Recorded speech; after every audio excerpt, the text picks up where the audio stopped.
kalau saya besok mau melakukan ini gimana Mbak gitu. Ketika saya jawab selalu deh, tapi melengos, terus agak cemberut, marah berarti. Nadanya juga ditekankan ya selalu deh gitu, kayaknya nyerah gitu ya.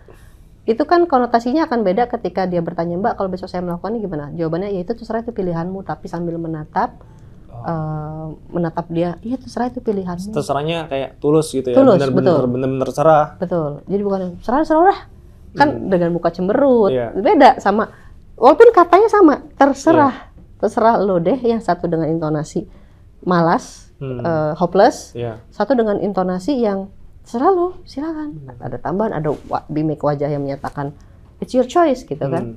Nah itu kan akan beda, padahal katanya sama. Gitu. Jadi sebegitu pentingnya tadi gestur maupun intonasi tadi. Gitu. Terus selain itu juga sih ada satu ini sih, ada gestur-gestur dalam berkomunikasi terkait dengan bagaimana kita menghormati lawan bicara kita. Ya kan sekarang lagi banyak ya orang sambil ngomong sama orang lain sambil main HP. Ya itu masalah yang sering kita alamin ya. Ya, lu kali sebagai bapak-bapak. Iya, kalau di rumah jelas lah, kalau istri ngomong kan pasti sambil main HP gitu. Padahal sebenarnya kupingnya bekerja loh untuk mendengarkan, tapi sebenarnya lawan bicara itu menangkap kesan yang salah. Bahwa itu seolah tidak dihormati, tidak didengarkan, tidak pay attention, atau menunjukkan gestur bosan. Gitu.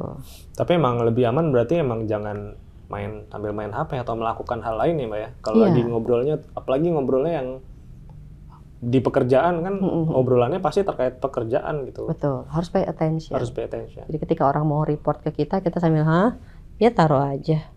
Itu orang yang mungkin sudah mengupayakan reportnya dengan baik itu tuh down. Tapi akan baik kalau misalnya kita lagi balas WhatsApp, suruh orang, kamu duduk dulu sebentar ya, saya balas dulu. Tunggu dulu, duduk aja dulu. Selesaikan, taruh, dengarkan, lihat. Itu apresiasi. Saya sering sih misalnya kayak lagi report, kemudian ada telepon masuk ke atasan saya, itu atasan saya bilang sebentar ya. Gitu. Itu penghormatan dibanding dia sambil terus aja, itu pasti akan ngedown, nih dia ngedengerin gak sih, kan gitu ya. Tuh. Jadi one by one dalam berkomunikasi orang butuh attention sebenarnya. Gitu. Oke, berarti saat lawan kita yang bicara, kita harus mendengar aktif terlebih dahulu ya. Betul.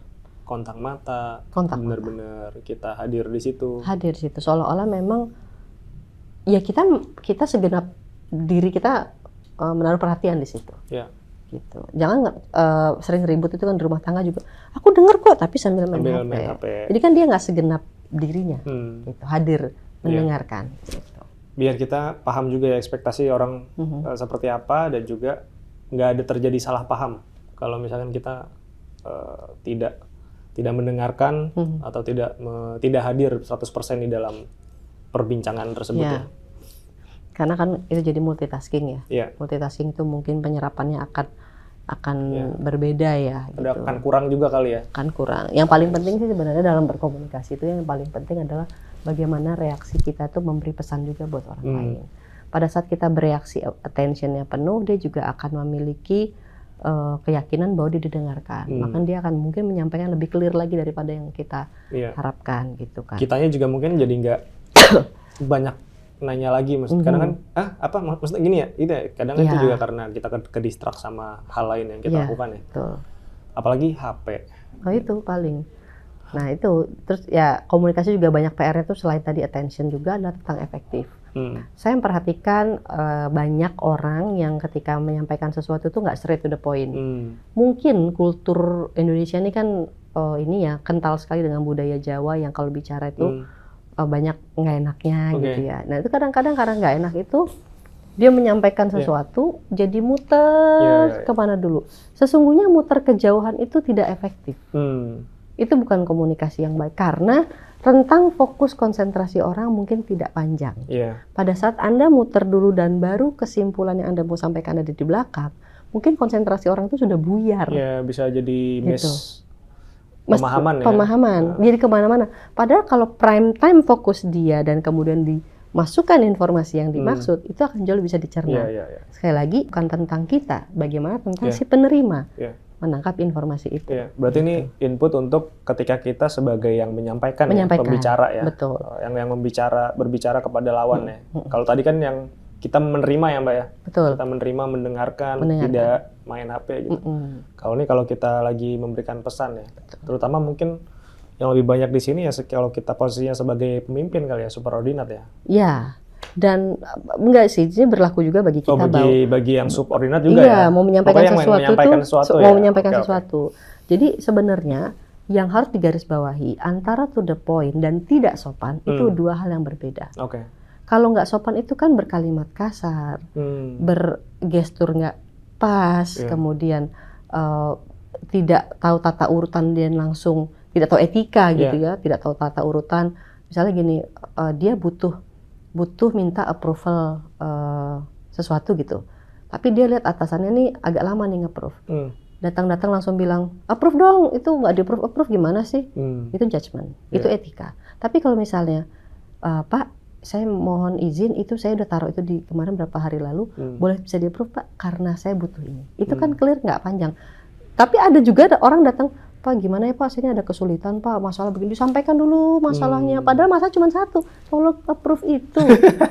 Tapi panjang banget, sebab akibatnya disampaikan orang tuh jadi kan poinnya apa sih gitu. Orang lainnya juga mungkin sebenarnya ada waktu lain yang dibutuhin untuk pekerjaan lain. Untuk yang lain gitu, fokus sih terutama tentang fokus. Jadi sampaikan dengan cara sopan, dengan cara to the point. Sopan dan to the point. Tapi itu beda. Kalau poinnya misalkan emang dia ingin curhat dalam tanda kutip, Mbak, ingin cerita lebih banyak, itu gimana, Mbak? Pengen curhat? Iya. Kalau pengen curhat itu sebenarnya sesuatu yang boleh saja, tetapi harus lihat tempat sih. Nggak semua orang suka mendengar cerita orang. Nggak semua orang pengen terlibat secara personal jauh. Gitu. Jadi untuk curhat itu kita lihat waktu, kita lihat tempat, kita lihat orang. Kalau dia membuka diri, ya silakan. Tapi kalau dia belum membuka diri, harus hati-hati. Gitu. Itu relevansinya apa sama interaksi di kantor. Kalau curhatnya pengen masalah kantor, kesulitan yang dialami di kantor, itu silahkan cari waktu karena emang profesional. Tapi kalau curhat di luar masalah kantor, menurut saya lihat-lihat dulu ya. Lihat-lihat dulu dan minta persetujuan dulu kali ya. Boleh nggak? Ada waktu nggak gitu ya? Ada waktu apa nggak? Dan ada orang-orang yang kan tidak nyaman.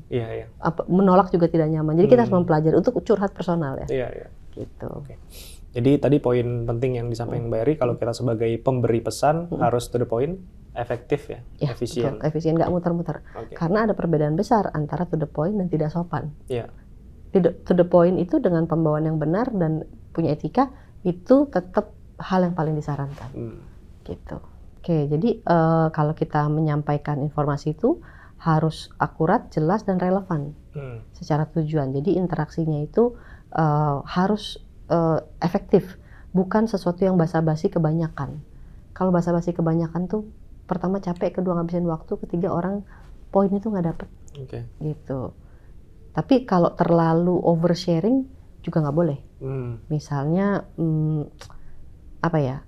saya pernah ada saya pernah mendapati kondisi ada orang kelompok ibu-ibu muda nih ya, ada yang baru hamil, ada yang baru punya anak gitu. Terus mereka saling bercerita di publik nih, di umum, misalnya tempat kerja, nongkrong rame-rame. Di sekitar-sekitar itu ada orang-orang yang sudah menikah lama tapi belum kunjung hamil, ada orang yang belum berjodoh gitu. Tapi mereka berkelompok menceritakan tentang kehamilan, keluarga, gitu ya. Seru gitu. Karena sesuatu itu sensitif buat beberapa orang. Sehingga orang yang udah lama menikah dan belum hamil itu sedih sekali. Nggak bisa menikmati obrolan tersebut ya? Nggak bisa menikmati obrolan tersebut, tapi kemudian isu itu sensitif. Walaupun pasti nanti kalau ada peneguran, kalian hati-hatilah ngomong begitu. Pasti jawabannya, itu sih baper aja gitu. Mungkin ada jawaban seperti itu. Tapi saya pikir yang ideal dan etika yang baik adalah ketika kita berbicara sesuatu di umum ya, itu memang tidak punya keinginan untuk menyakiti orang lain. Kalau di kelompok kecil, di tempat yang mungkin tempat makan, atau di mobil mereka pergi jalan, atau di circle yang ya nggak di tengah-tengah, ya silakan saja membahas isu kebersamaannya, gitu kan ya. Tapi kalau enggak ya jangan. Ada juga orang yang suka jalan-jalan, berpengalaman berbagi jalan-jalan. Bagi orang yang jauh sekali membayangkan itu jadi menyedihkan gitu loh. Kurang empati. Berarti sensitivitas kita untuk ngelihat apakah tema ini bisa dinikmati semua orang yang ada di kalau nggak jadi oversharing. Kalau nggak jadi oversharing. Jadi too much information itu ya. Untuk orang-orang yang tidak memerlukan. Jadi kalau masuk ke area itu pastikan Anda di circle kecil yang semuanya memang memiliki pandangan dan ketertarikan yang sama dan jangan dilakukan di tempat yang publik. Oke. Gitu. Gak semua orang harus tahu masalah kita kan.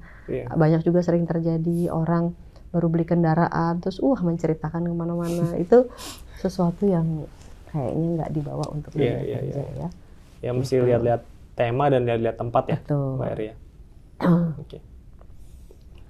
Nah kalau yang terkait misalkan kita ingin menanyakan sesuatu gitu gimana Mbak?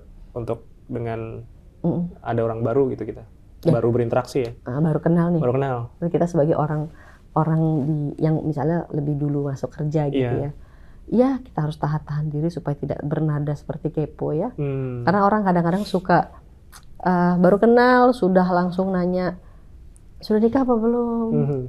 Terus kadang bahkan suka kalau saya lihat di media sosial tuh orang nggak kenal sama sekali tuh bisa berkomentar kok belum nikah sih. Kok lama banget nggak punya anak. Itu kan sesuatu informasi yang tidak proper untuk ditanya dijawab gitu ya. Atau misalnya gini, rumah di mana? Katakan dibilang di Depok. Udah lama tinggal di Depok. Rumahnya beli apa ngontrak? Itu kan kadang-kadang hal yang kepo gitu kan.